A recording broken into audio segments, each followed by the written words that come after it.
Comment préparer un entretien d'embauche à travers des outils, des questions à se poser, des études et des recherches à faire au préalable et bien entendu, trouver la présentation qui vous caractérisera le plus lors d'un entretien d'embauche. C'est le sujet de cette vidéo. Donc bienvenue à tous et j'espère pouvoir vous aider un maximum à travers cette vidéo qui risque d'être malheureusement très complète pour vous aider un maximum. Salut à toi futur leader, bienvenue au sein de cette nouvelle vidéo, tu connais le jingle, c'est William, bienvenue, installe-toi tranquillement.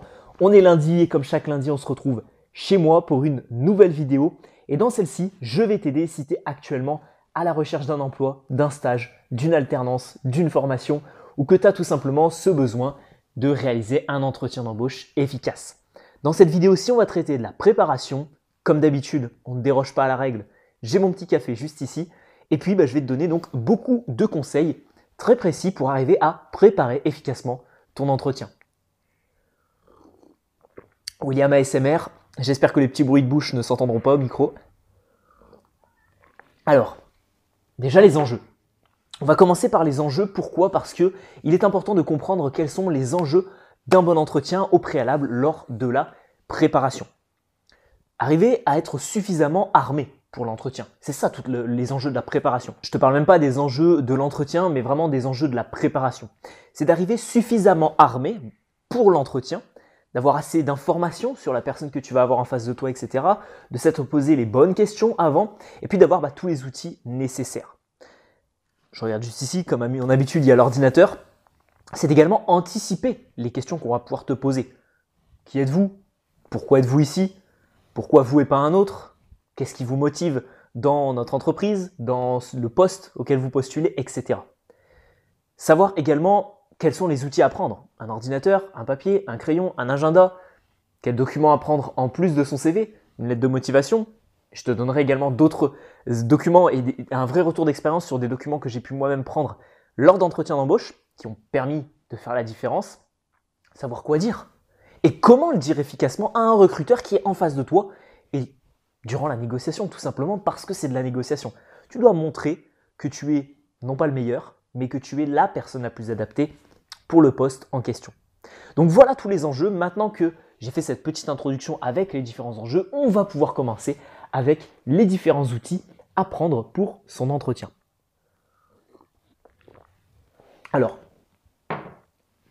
bien sûr, tenue vestimentaire. Quelle tenue vestimentaire adopter pour un entretien d'embauche ? Je te recommande tout simplement de la synchroniser, si ce n'est être sur un standing légèrement plus élevé, mais j'insiste sur le légèrement, il a vraiment son point d'importance, légèrement plus élevé que le poste que tu vas pratiquer. Si par exemple tu souhaites devenir commercial, moi vraiment la tenue vestimentaire, je peux te le dire sur certains entretiens, j'ai pas eu non plus 4000 entretiens dans ma vie, mais j'ai eu une dizaine d'entretiens qui ont été concluants. J'ai fait beaucoup plus d'entretiens que ça, mais j'ai eu une dizaine d'entretiens qui ont été concluants pour des alternances, pour des formations, pour des stages, pour des jobs, etc. Et la tenue vestimentaire, ça a fait le café sur 3 entretiens. Le premier, c'était le poste de vendeur et j'avais exactement la même chemise, exactement la même montre, et exactement le même jean que celui que j'ai actuellement. J'avais juste une petite veste en plus. Et la personne, c'était pour un poste de vendeur dans un magasin. La personne elle a vu que j'étais très bien habillé. Et à chaque fois, je devais mettre une chemise lorsque j'étais vendeur. On ne pouvait pas forcément arriver en t-shirt, etc. Donc du coup, la tenue vestimentaire, ça a fait un plus. Donc je t'invite vraiment tout simplement à adopter la tenue que tu vas après adopter lors de ton job. Si tu postules pour un job qui est un petit peu plus manuel, par exemple, moi j'ai fait des jobs dans la métallurgie, je serais arrivé en chemise, le gars m'aurait regardé, il aurait lui-même été en t-shirt, il y aurait eu un décalage, tu vois. Donc adapte bien ta tenue vestimentaire. Autre chose à prendre, un ordinateur, si tu es un petit peu dans le milieu du digital, moi aujourd'hui je sais que je prends toujours mon ordinateur, papier, stylo, crayon, tout ça c'est à avoir dans une petite mallette ou dans une petite sacoche. CV imprimé pour pouvoir discuter de tout ça, CV imprimé c'est très important, même si il y a de grandes chances pour que le recruteur l'ait lui-même. Autre chose importante que tu peux prendre, c'est des documents de plus-value. Et alors là je vais te donner un petit exemple que j'ai moi-même pris lors d'un entretien et ça a fait vraiment la différence. C'est que j'ai postulé pour le métier de web marketeur pour une entreprise qui faisait de la publicité sur Facebook. Et en fait, le gars, je devais gérer son budget pub. Je lui ai donné mon CV, je lui ai glissé mon CV, on a eu un entretien, etc. Lors de l'entretien, je suis arrivé avec 3 documents certifiant que j'avais fait les formations de Google, donc les formations de Google, pour la publicité Facebook. Et il y avait 3 formations différentes et j'avais eu les 3 formations, je les avais validées avec plus de 70 points. Enfin, plus de 70 points sur 100. Donc du coup, je suis arrivé avec ça, le mec m'a dit « Ah ouais, donc vous, vous savez faire de la publicité ?» Je lui ai dit « Bah oui, j'ai eu les certifications, donc j'en ai jamais fait en entreprise, je peux pas vous dire, parce que j'ai pas encore l'expérience en entreprise d'en avoir fait, mais j'ai les certifications de Google. » Ça, c'est une plus-value. Donc tout document pouvant attester tout simplement de ton expérience, de ta qualité, de ton professionnalisme, sont intéressants à utiliser et à avoir lors d'un entretien.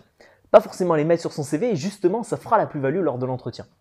Ça peut être des lettres de recommandation de tes précédents employeurs, ça peut être des lettres de recommandation de formateurs que tu as pu avoir dans le milieu universitaire, ça peut être des certifications de formation que tu as pu faire en annexe, etc., des formations en ligne que tu as pu faire en plus. Très intéressant, ces différents outils. Alors voyons désormais comment faire une analyse en 3 différents environnements pour arriver tout simplement le plus armé possible à ton entretien. Ce que je t'invite à faire tout simplement, et ce que je fais moi personnellement lorsque je dois préparer un entretien, c'est de faire une analyse en 3 différents environnements. Le premier environnement, c'est l'environnement macro-environnement. Le deuxième, c'est le micro-environnement. Et le troisième, c'est le nano-environnement. Le macro-environnement, c'est quoi? C'est le secteur de l'entreprise. Tu as une entreprise qui est dans l'agroalimentaire. Comment se porte le secteur de l'agroalimentaire en France? Alors dans le monde, peut-être pas, mais en France en général. Comment se porte le milieu de l'agroalimentaire en France? Quelles sont les tendances? Est-ce qu'on est plus sur du bio? Est-ce qu'on est plus sur du circuit court? Est-ce qu'on est plus sur de la grosse industrie agroalimentaire, etc. Quelles sont les tendances?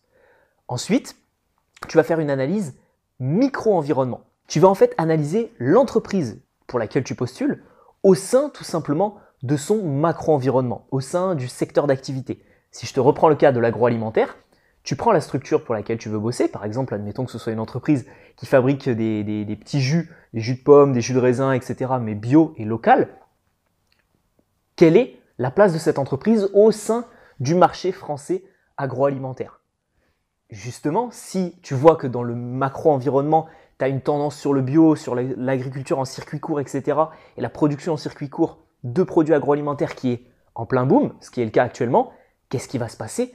Ton entreprise, où est-ce qu'elle se situe? Quels sont un peu les concurrents dans la région, etc. Quelle est sa place de marché? Est-ce qu'elle domine vraiment le marché régional ou est-ce que c'est vraiment une petite entreprise qui est en train de se lancer? Ça, c'est l'étude au niveau du micro-environnement. Et enfin, tu as l'étude au niveau du nano-environnement. Ça, c'est un régal de faire ça. Pourquoi? Parce qu'aujourd'hui, avec les réseaux sociaux, tu as la possibilité de vraiment évaluer le nano-environnement. Tu tapes le nom de l'entreprise sur Facebook, tu tombes sur sa page Facebook et sur des différentes actus. Tu tombes sur le profil du PDG, sur LinkedIn, sur Facebook. Une petite astuce que je peux te donner, c'est tout simplement de mettre des guillemets. Tu tapes son nom, admettons qu'il s'appelle Fabien. Fabien, je vais prendre un nom totalement français. Fabien, quel nom fait totalement français? Fabien Lemarchand. Fabien Lemarchand, le gars s'appelle Fabien Lemarchand, on va dire. Tu vas ouvrir les guillemets, taper Fabien Lemarchand, fermer les guillemets, espace, ouvrez les guillemets, et puis après tu mets le nom de l'entreprise, fermez les guillemets. Et en fait, les guillemets, ça va permettre de faire ressortir tous les résultats de recherche sur Google qui contiennent Fabien Lemarchand plus le nom de l'entreprise. Et le nom de l'entreprise, et non pas juste le nom de l'entreprise ou juste Fabien Lemarchand. Et là, tu vas tomber profil Facebook. Peut-être que le mec a une chaîne YouTube peut-être que l'entreprise a une chaîne YouTube. Profil sur Instagram, etc., etc. Et c'est ça l'étude du nano-environnement, et c'est ça qui est vraiment un régal aujourd'hui, parce qu'avec LinkedIn, Facebook, tous les outils que tu peux avoir, tu vas pouvoir analyser le patron, le recruteur que tu auras en face de toi, qui ça va être, le directeur des ressources humaines de l'entreprise, qui c'est, etc., etc. Et c'est là où après, en entretien, tu vas arriver suffisamment armé parce que tu sauras que la personne qui est en face de toi a 2 enfants qui ont à peu près ton âge, donc tu vas avoir un côté un peu émotionnel qui va s'installer. Tu vas pouvoir lui dire peut-être durant l'entretien, vous avez peut-être des enfants qui recherchent actuellement un emploi. Moi, je recherche actuellement un emploi, je suis jeune et tout. Et là, tu vas pouvoir vraiment enrober ton argumentaire autour de tout ça. Donc, très intéressant. On passe tout de suite au 3e point de cette vidéo, les 5 questions les plus posées en entretien d'embauche. Alors, au niveau des 5 questions, j'espère que tu as bien compris l'analyse macro, micro et puis nano, et bien comprendre un petit peu tout ça. Maintenant, on va se poser des questions. Et je t'ai listé juste ici les 5 questions qui sont le plus souvent posées en entretien d'embauche. La première, je l'ai traitée La vidéo est très bien référencée, elle a fait des milliers de vues sur ma chaîne YouTube. Pourquoi vous et pas un autre? Pourquoi toi, mon ami, et pas un autre? Pourquoi le recruteur te prendrait toi et pas un autre? Est-ce que tu es plus jeune que tes concurrents? Est-ce que tu es plus intelligent que tes concurrents? Est-ce que tu as plus d'expérience que tes concurrents? Que les personnes qui postulent pour le même poste, etc. Pourquoi la personne doit te prendre toi? Je te renvoie directement à la vidéo que j'ai faite sur le sujet ou dans la playlist entretien d'embauche de ma chaîne YouTube. Deuxième question, que savez-vous sur notre entreprise ou sur son secteur d'activité? Donc là, tu utilises le point 2 de cette vidéo, tu utilises les différentes recherches sur l'environnement micro, macro et nano que tu as pu faire pour répondre à cette question. Ça montre que tu t'intéresses à l'entreprise, etc. Troisième question qui est souvent posée, que pouvez-vous apporter à notre entreprise? Quelles sont vos forces, vos compétences? Qu'est-ce que vous savez faire? Donc là, en fait, tu vas devoir vraiment faire une sorte de projection presque de ce que tu peux faire. Moi, je sais que c'était le cas, par exemple, en entretien d'embauche, quand je recherchais une alternance, dans le milieu du digital, stratégie digitale, j'expliquais tout simplement ce que je pouvais faire. En entretien, je savais que la personne, elle avait, pour donner un exemple concret, j'étais allé voir une sorte de petite chocolaterie qui vendait des chocolats pour des anniversaires, pour des mariages, etc. Et je lui avais dit, ok, voilà ce qu'on peut faire. Voilà ce qu'on peut faire sur vos réseaux sociaux, voilà ce qu'on peut faire sur votre site web, voilà ce qu'on peut faire pour fidéliser vos clients à travers du digital, tout simplement. Donc ça, c'est que pouvez-vous apporter à notre entreprise? Faire de la mise en situation. Quatrième question qu'on peut te poser, et justement, tu vas pouvoir court-circuiter un petit peu cette question avec ta réponse précédente, c'est une mise en situation concrète. Vous arrivez et là, en fait, la personne va te dire, voilà, si vous aviez à gérer, par exemple, nos réseaux sociaux, si vous aviez à gérer une équipe de 20 personnes sur une ligne de production, si vous aviez à faire ceci dans notre entreprise, comment est-ce que vous gériez ça? Donc en fait, tu dois vraiment savoir un petit peu en avance quelles sont les choses qu'on va te demander à l'entreprise et comment tu réagirais. Parce qu'il est fort probable qu'on te demande directement une mise en situation durant l'entretien d'embauche. Et cinquième question qu'on peut te poser, c'est quels sont vos objectifs à court et à moyen terme. Évolution de carrière, projet pro. Est-ce que vous comptez refaire des études? Par exemple, si tu sors de tes études d'un bac+3, d'une licence professionnelle, comme c'est mon cas par exemple, si j'étais allé en entretien d'embauche, on aurait pu très bien me poser la question, est-ce que vous voulez poursuivre dans 1 an, dans 2 ans, aller tirer sur un master, devenir plus compétent, etc. Est-ce que vous voudrez peut-être changer de métier? Est-ce que c'est vraiment le métier qui vous plaît ou est-ce que vous avez d'autres objectifs? Est-ce que vous avez une auto-entreprise à côté? Est-ce que vous avez d'autres sources de revenus, etc. Pour savoir bien répondre à tout ça en fonction de ce que vous souhaitez répondre. Ça, je ne peux pas vous donner des réponses concrètes sur une question comme ça. Donc voilà pour ce qui est des 5 questions les plus posées en entretien d'embauche. Voyons désormais, pour clôturer cette vidéo, comment se présenter efficacement en entretien. À noter que j'ai également fait une vidéo sur ce sujet, donc je t'invite à aller la voir, mon ami, dans la playlist entretien d'embauche de ma chaîne YouTube. Alors pour conclure cette vidéo, comme je vous l'ai dit, une petite présentation courte de moi, 4-5 lignes. Je t'invite tout simplement à peut-être copier-coller cette présentation si tu n'as vraiment pas envie de réfléchir ou quoi que ce soit. Bien évidemment, tu changeras le nom, l'âge, etc. puis les différentes qualités. Et puis tout simplement, t'en inspirer pour pouvoir te présenter. Parce qu'il est fort probable qu'un recruteur arrive directement et au moment où tu t'assois, te dise « présentez-vous ». Donc dans ce cas-là, je te fais une petite présentation. Bonjour, je m'appelle William Moreau, même si c'est peut-être la seule chose ou l'une des choses principales que vous avez retenues de mon CV. J'ai actuellement 22 ans et je suis un passionné de communication, de relations humaines, de vente et de négociation. Récemment installé à Annecy et ayant fini mes études dans le web marketing, j'ai été adopté par la ville et la région de Haute-Savoie et j'ai décidé de faire de mes passions et de mes compétences mon métier. Et c'est la raison qui aujourd'hui me pousse à répondre à votre besoin, vous et votre entreprise, de trouver un bon commercial. Une qualité qui pourrait me décrire, je pense la persévérance. J'ai découvert ça à la salle de sport et également dans le sport que je pratique depuis tout petit, le basket. Un défaut, vous allez sûrement me poser la question plus tard, donc je préfère laisser le mystère pour l'instant. Et voilà le type de présentation que tu peux faire de toi-même.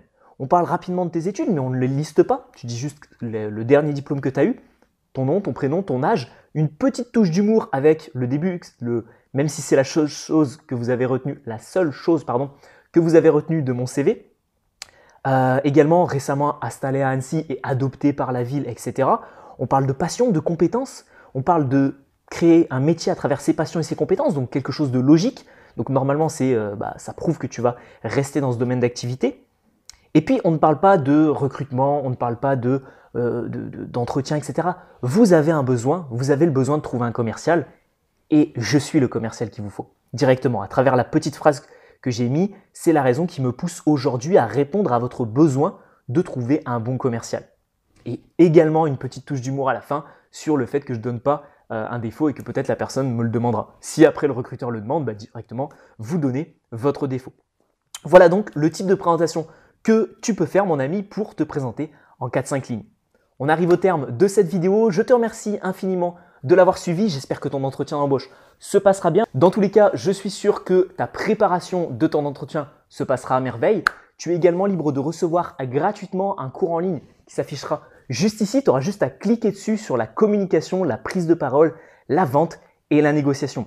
Ce cours en ligne t'aidera grandement après à réaliser ton entretien d'embauche. Donc, je t'invite à le suivre en cliquant juste ici ou dans la description de cette vidéo. On se retrouve donc de l'autre côté ou pour une prochaine vidéo. N'hésite pas à t'abonner à cette chaîne YouTube. Et puis, je te dis à bientôt, futur leader. Ciao, ciao.